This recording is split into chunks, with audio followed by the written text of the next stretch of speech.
When freedom shivers in the cold shadow of true peril, it's always the patriots who first hear the call.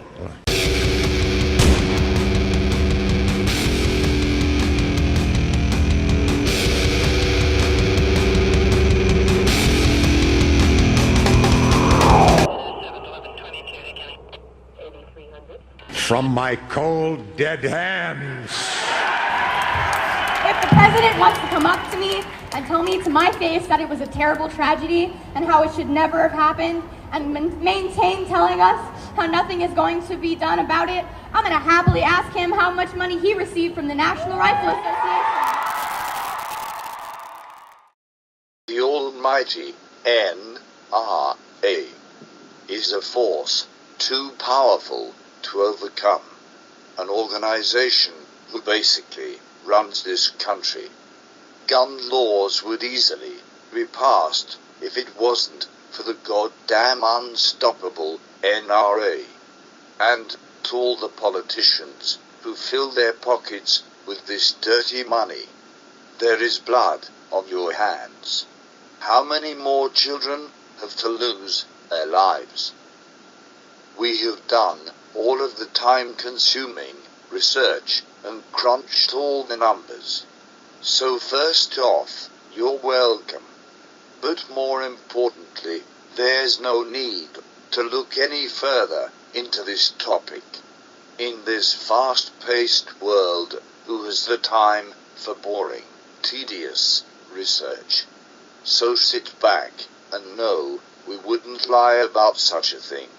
And of course, we only want to protect you from gun violence. Again, to recap, there is no need to look any further. Just remember, the NRA is bad.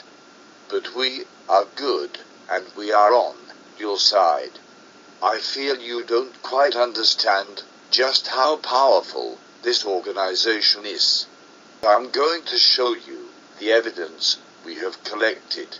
Once you see the NRA in at least the top 5 of political lobbyists, it will really drive home the point. Maybe top 10.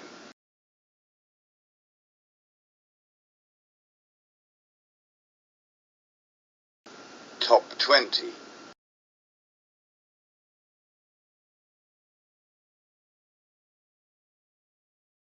$30.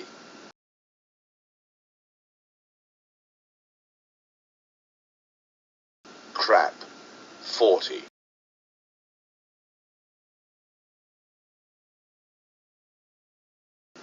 Come on, top 50.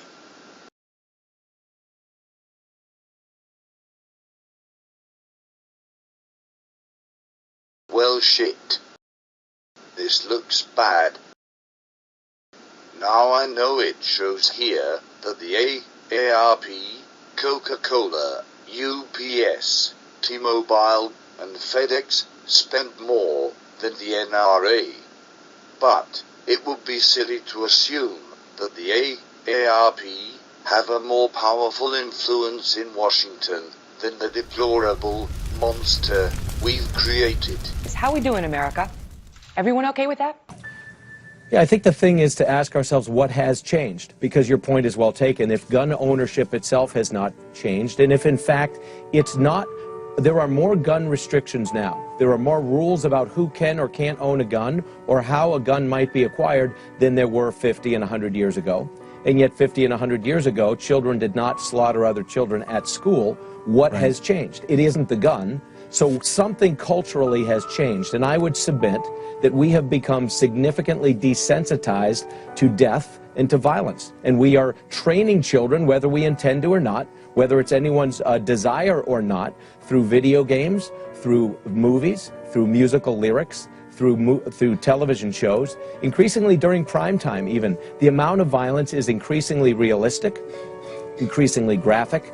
And there is a cost to this. You couple that with the number of psychiatric drugs that children and adults, for that matter, are on, and the number of warnings about depression and suicidal thoughts. You couple all that with the fact that our mores as a society have shifted to the degree that they're largely non-existent, that we no longer have these clear delineated right and wrong boundaries.